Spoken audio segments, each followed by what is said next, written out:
আসসালামু আলাইকুম। সকলকে আমন্ত্রণ আনন্দ টিভির রাতের সংবাদে। আপনাদের সঙ্গে আছি আমি কনুজ শিকদার।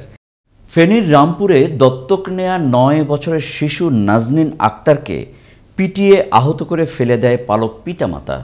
নির্যাতনের অভিযোগে বৃহস্পতিবার দুপুরে পালক পিতা জামাল উদ্দিন ও মাতা নাজমা আক্তারকে গ্রেফতার করতে সক্ষম হয় র্যাব ৭। ফেনী থেকে জাফরুল্লাহর প্রতিবেদনে জানাচ্ছেন মোস্তফা কামাল তোহা। ফেনীর ফুলগাজী উপজেলার দরবারপুর গ্রাম থেকে নাজনীন আক্তারকে ৬ বছর পূর্বে দত্তক আনেন পিতা নামধারী জামাল উদ্দিন এবং মাতা নামধারী নাজমা আক্তার। নিজেদের মেয়ে হিসেবেই থাকার কথা থাকলেও পরবর্তীতে তারা বাচ্চাটিকে কাজের মেয়ে হিসেবে বিনা খরচায় পালতে করতে থাকে অমানবিক নির্যাতন। ক্ষত হয় শরীরের বিভিন্ন অংশে। ধারাবাহিক নির্যাতনের এক পর্যায়ে বুধবার রাতে একটি ডিম খাওয়াকে কেন্দ্র করে আবারও দত্তক নিয়ে মেয়েটির ওপর চালানো হয় পাশবিক নির্যাতন। অমানবিক এ নির্যাতন চালায় শিশুটিকে দত্তক আনা নাজমা আক্তার। নির্যাতন করেই ক্ষান্ত হননি, দিয়েছেন বাড়ি থেকে বের করে। এরপরই ঘটতে থাকে ঘটনা। বৃহস্পতিবার দুপুরে র্যাব ৭ শিশু নির্যাতনের খবর পেয়ে শহরের রামপুর এলাকায় অভিযান চালায়।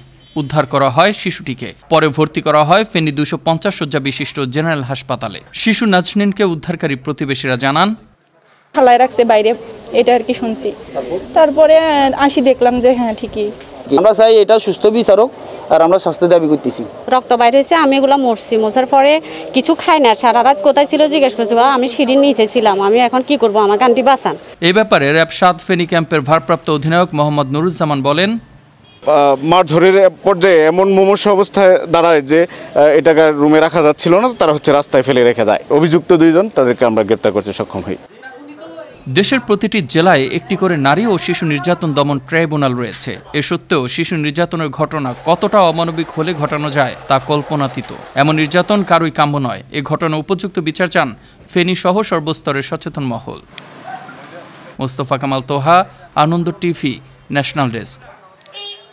পাবনা র্যাব ১২ সিপিসি ২-এর একটি বিশেষ টহল দল গোপন সংবাদের ভিত্তিতে ভারপ্রাপ্ত কোম্পানি কমান্ডার আমিনুল কবির তরফদারের নেতৃত্বে বৃহস্পতিবার পাবনা বালিয়াহাট কবরস্থান মসজিদ সংলগ্ন এলাকা থেকে আসামি মাদক ব্যবসায়ী রায়হানকে গ্রেফতার করে। এ সময় উদ্ধার করা হয় ২৭০০ পিস ইয়াবা ট্যাবলেট। বৈশ্বিক মহামারী করোনা ভাইরাসের আতঙ্কে থমকে আছে পুরো বিশ্ব, পুরো দেশ। করোনা সংকটের উত্তরণ হবে কবে তা জানে না কেউই। গরু খামারিরা গরুর বিক্রি নিয়ে রয়েছেন দুশ্চিন্তায়। সংকট আরও ঘনীভূত হচ্ছে আসন্ন কোরবানি ঈদের গরুর হাটকে কেন্দ্র করে। ঢাকার কেরানীগঞ্জে ভিন্ন উপায় হিসেবে অনলাইনে গরু বিক্রি শুরু করেছে কেউ কেউ। উপজেলা প্রাণী সম্পদ অফিস করছে সহযোগিতা। কেরানীগঞ্জ থেকে আশিক নূরের পাঠানো ভিডিও চিত্রে ডেস্ক রিপোর্ট। প্রতি বছর ন্যায় এবারও কেরানীগঞ্জে গরুর খামারিরা দেশীয় পদ্ধতিতে গরু লালন পালন করে ক্রেতাদের অপেক্ষায় প্রহর গুনছেন। গরু খামারিরা গরুর বিক্রি নিয়ে রয়েছেন দুশ্চিন্তায়। সংকট আরও ঘনীভূত হচ্ছে আসন্ন কোরবানি ঈদের গরুর হাটকে কেন্দ্র করে। করোনা মহামারীর কারণে অনলাইনে গরু বিক্রির বিজ্ঞাপনও দিয়েছেন কেউ কেউ, আবার অর্ডারও করেছেন কেউ বা। ফার্মের যে বড় গরুগুলো লালন পালন করছি, এইগুলো অনলাইনে চাচ্ছে না। অনলাইনে চাচ্ছে ধরেন ৮০,০০০, ৭০,০০০, ১ লাখ, ১.৫ লাখ। কিংবা আমরা যে বড় গরুগুলো লালন পালন করছি, এইগুলো অনলাইনে বিক্রি হয় না, সেল হয় না। অনলাইনে মানে ক্রয় বিক্রয় হয়তো বা ক্রেতা বিক্রেতার মধ্যে কিছুটা ফাঁকা থাকে আর কি। হয়তো নর্মাল যেরকম বেচাকিনি হয় ওইরকম বেচাকিনি হচ্ছে না। অনলাইনে ২টা একটা গরু হয়তো বা চায়। অনেকে গরুর ব্যবসাটা বিশ্বাসের উপরে ডিপেন্ড করে, অনেকে চায় লাইভ গরু দেখে নিতে। দেশীয় এবং ক্রস ব্রিডের এই গরুগুলো সম্পূর্ণ প্রাকৃতিক উপায়ে পালিত। অনলাইনে গরু কিনা সেফটি, গরুর হাটে না যাইয়া গরু কিনাটা অনলাইনে কিনাটা আমি মনে করি ভালো।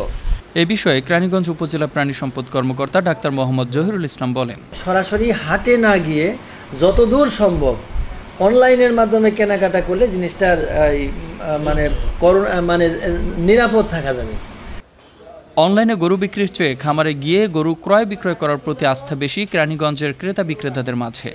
আবার করোনা ভাইরাস ছড়ানো ঠেকাতে বাজারের চেয়ে অনলাইনে ও খামারে গিয়ে ক্রয় করা স্বাস্থ্য ঝুঁকি কম বলে মনে করেন বিশেষজ্ঞরা। Mostafa Kamal Toha, Ananda TV, national desk. বৃহস্পতিবার ভোররাতে গোপন সংবাদের ভিত্তিতে অভিযান চালিয়ে ঢাকার ধামরাই উপজেলার বিভিন্ন এলাকা থেকে 25 ভরি ওজনের স্বর্ণালংকার সহ সোনার বার উদ্ধার করেছে ধামরাই থানা পুলিশ। এ সময় আটক করা হয় স্বর্ণ চোরাচালান চক্রের 5 সদস্যকে। তবে সোনার বারগুলো উন্মুক্ত করা হয়নি। ধামরাই থানার ভারপ্রাপ্ত কর্মকর্তা দীপক চন্দ্র সাহা বিষয়টি নিশ্চিত করেন। বৃহস্পতিবার সকালে সিরাজগঞ্জের সলঙ্গায় পাঁচলিয়া বাজার বণিক সমিতি ও হাট ইজারাদারদের আধিপত্য বিস্তারকে কেন্দ্র করে দুই গ্রুপের সংঘর্ষে আহত হয়েছে কমপক্ষে 10 জন। আহতদের চিকিৎসা দেওয়া হচ্ছে বিভিন্ন ক্লিনিকে। সলঙ্গা থানার ইন্সপেক্টর হুমায়ুন কবির জানান, হাট ইজারাকে কেন্দ্র করে দুই দলের মধ্যে এই সংঘর্ষ হয়। জামালপুরের ইসলামপুরে সম্প্রতি একটি হত্যা মামলাকে পুঁজি করে দফায় দফায় বাড়িঘর ভাঙচুর, লুটতরাজ ও বাড়ির প্রবেশপথ বন্ধ করে অবরুদ্ধ করে রাখার অভিযোগ উঠেছে প্রতিপক্ষ একটি কুচক্রী মহলের বিরুদ্ধে। এতে চরম মানবেতর জীবনযাপন করছে ভুক্তভোগী পরিবারের সদস্যরা। জামালপুর থেকে ইয়ামিন মিয়ার পাঠানো প্রতিবেদনে আরও জানাচ্ছেন নয়নমণি। জামালপুরের ইসলামপুর উপজেলার গাইবান্ধা ইউনিয়নের নাপিতে চর নতুন শাহপাড়া গ্রামে গভীর রাতে প্রতিপক্ষের ঘরবাড়ি ভাঙচুর সহ বিভিন্ন মালামাল লুটতরাজ করেছে স্থানীয় একটি কুচক্রী মহল। এর আগে একইভাবে গত 25 এপ্রিল গভীর রাতে পার্শ্ববর্তী মালপাড়া গ্রামের কুচক্রী মহল গণহারে তাদের বসতবাড়িতে ঢুকে গবাদি পশু সহ অন্তত অর্ধ কোটি টাকার মালামাল লুট করে নিয়ে যায়। অভিযুক্তরা সম্প্রতি অন্য একটি হত্যা মামলায় পুলিশি গ্রেফতার এড়াতে অন্যত্র আত্মগোপন করেছে। এতে চরম নিরাপত্তাহীনতায় ভুগছে পরিবারের বাকি সদস্যরা। আঙ্গুর নাস্তা দেব না, গাড়া দেব না, আঙ্গুর বাইতাইবে দেব না, আঙ্গুর থাকবে দেব না, থানিয়ে দেব না, তারই হানে আঙ্গুর বাড়ি এলো লুটপাট করছে। এই বাড়িতে আমি দুইটা মেয়ে নিয়ে এই ঘরের মধ্যে লুটপাট করছে, কেমনে থাকবো? দুইটা টিউবওয়েল আসছিল, সব না খোলা না বাইরে নিয়ে। অভিযোগ পেলে তদন্ত করে আইনগত ব্যবস্থা নেওয়ার আশ্বাস দেন ইসলামপুর থানার ভারপ্রাপ্ত কর্মকর্তা। এই ব্যাপারে আমি এখন পর্যন্ত কোনো অভিযোগ পাই নাই। অভিযোগ পাইলে অবশ্যই তদন্ত করে আইনগত ব্যবস্থা নেব। দোষীদের আইনের আওতায় আনতে প্রশাসনের দিকে তাকিয়ে ভুক্তভোগীরা, পাশাপাশি সুষ্ঠু তদন্ত সাপেক্ষে প্রকৃত অপরাধীদের শাস্তি চান ভুক্তভোগী এবং এলাকার সচেতন মহল। নয়নমণি, আনন্দ টিভি, ন্যাশনাল ডেস্ক। এই ছিল এখনকার মতো। করোনা থেকে আপনি এবং আপনার পরিবারকে সুরক্ষায় রাখতে সরকারি নির্দেশনা মেনে চলুন। জরুরি প্রয়োজন ছাড়া বাসা থেকে বের হবেন না। আনন্দ টিভির সর্বশেষ সংবাদ এবং বিনোদন সবার আগে দেখতে www.facebook.com/anondotvbd পেজে যুক্ত হন। ধন্যবাদ সকলকে। শুভরাত্রি।